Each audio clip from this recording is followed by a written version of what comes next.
Assalamualaikum warahmatullahi wabarakatuh. Baik sobat SHC, kita jumpa lagi di dalam perbincangan menarik. Baik, sebelumnya saya sapa dulu pemirsa dimanapun Anda berada. Semoga tetap dalam lindungan Allah dan sehat walafiat. Amin.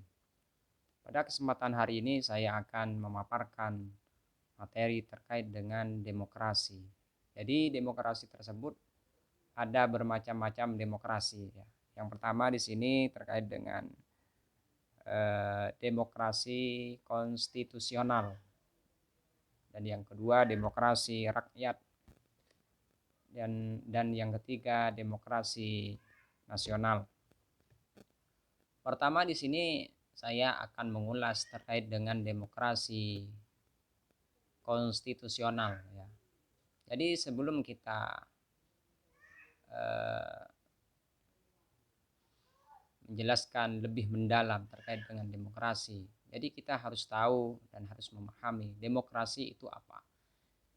Demokrasi ini merupakan alat, merupakan acuan ataupun pedoman di dalam pemerintahan republik ataupun di beberapa negara. Demokrasi di dalam ungkapan Presiden Amerika, Presiden yang ke-16 Abraham Lincoln, mengatakan bahwa demokrasi pemerintahan dari rakyat, oleh rakyat, dan untuk rakyat. Pemahaman itu sudah kita pahami bahwa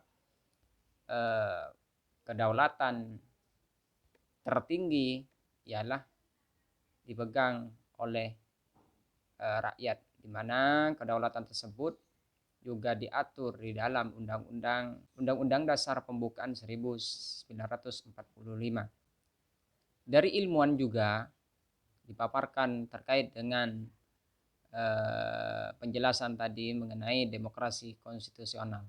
Hari ini saya akan memaparkan terkait dengan demokrasi konstitusional. Menurut Miriam Budiarjo mengatakan bahwa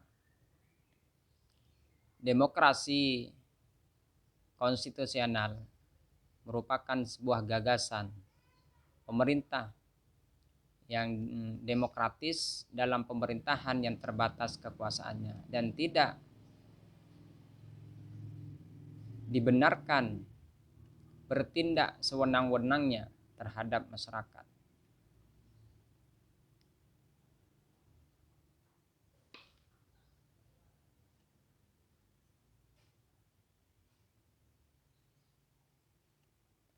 Pembatasan kekuasaan pemerintahan ini tercantum di dalam konstitusi yang disebut dengan constitutional government. Indonesia menganut sistem demokrasi konstitusional, di mana sistem ini yang diatur dalam Undang-Undang 1945. Dalam pembukaan undang-undang tersebut, pada alinea keempat yang berbunyi, maka susunlah kemerdekaan kebangsaan Indonesia itu dalam suatu undang-undang dasar negara Indonesia yang terbentuk dalam suatu susunan negara Republik Indonesia yang berkedaulatan rakyat.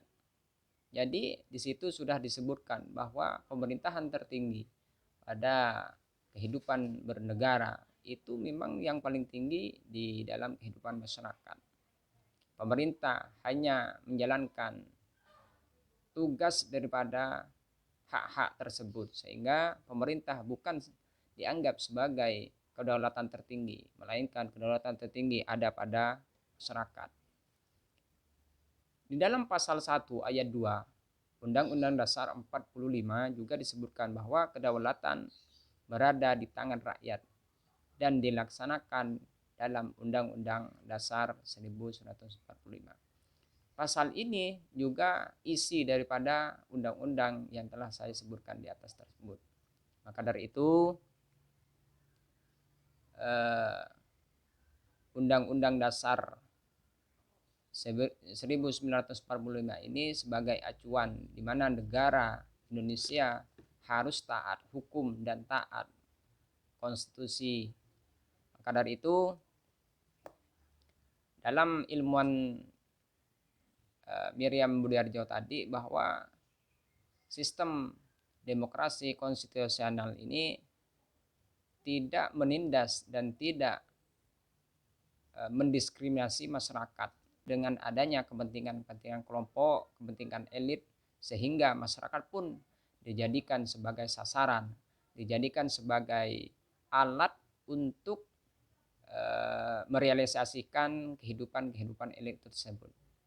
Maka dari itu Miriam Budiarjo menegaskan bahwa tidak diperbolehkan seorang negara menindas masyarakat maupun rakyatnya itu sendiri. Mungkin sampai di situ penjelasan terkait dengan sistem demokrasi konstitusional. Kurang lebihnya saya mohon maaf apabila ada salah kata ucapan maupun penjelasan yang kurang berkenan. Dari saya pribadi, wallahul muwaffiq ila aqwamit thoriq. Assalamualaikum warahmatullahi wabarakatuh. Jangan lupa subscribe, like, comment, and share.